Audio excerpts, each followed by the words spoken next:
అదే RTV app వార్తల్ని క్షణాల్లో చదివే అవకాశం ఉంటుంది. ఒక న్యూస్ పేపర్, ఒక టెలివిజన్ ఛానల్ మీ చేతుల్లో ఎప్పుడూ ఉంటాయి.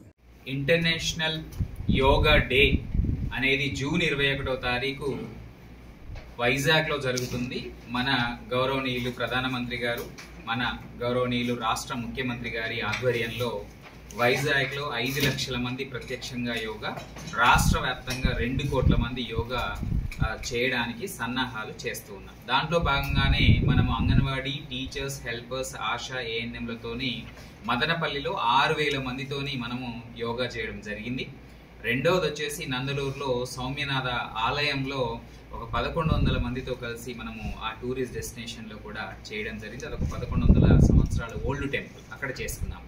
ఇక థర్డ్ వచ్చేసి మనము మన జిల్లా పేరు అన్నమయ్య, అలాగే మన అన్నమయ్య మన జిల్లాలో తాళ్ళపాక గ్రామంలో రాజంపేట మండలంలో జన్మించడం జరిగింది.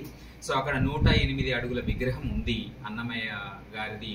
సో వారి అక్కడ ఆ టూరిస్ట్ డెస్టినేషన్లో కూడా మనము 7వ తారీఖు ఇంటర్నేషనల్ డే ఆఫ్ యోగా జరుపుతున్నాం. మరి 617వ జయంతి ఉత్సవాలు జరుపుకుంటున్నాము అన్నమయ్యది. సో దానికి అనుగుణంగానే అక్కడ స్పేస్ కూడా అంతే ఉంది, ఎక్కువ లేదు. 617 మందితో యోగా చేస్తున్నాము. దాంతోపాటు వారు 32,000 సంకీర్తనలు రాయడం జరిగింది.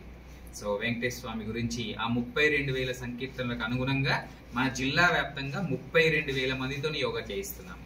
సో ఈ రెండింటినీ కూడా పెద్దగా వాటిని చేస్తున్నాము. అంటే ప్రతి మండలంలో 1000 మందితో, మున్సిపాలిటీలో ఒక 1000 మందితో, ఆ విధంగా కలుపుకొని మనం 32,000 మందితో యోగా చేస్తున్నాము.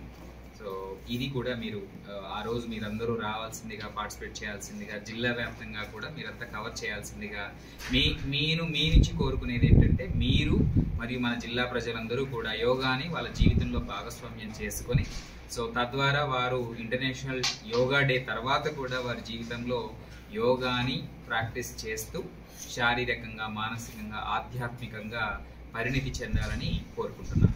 మరిన్ని వీడియోస్ కోసం ఛానల్ ని సబ్స్క్రైబ్ చేయండి. లేటెస్ట్ అప్డేట్స్ కోసం వాట్సాప్ ఛానల్ ని ఫాలో చేయండి. అండ్ లింక్ డిస్క్రిప్షన్ లో ఉంది.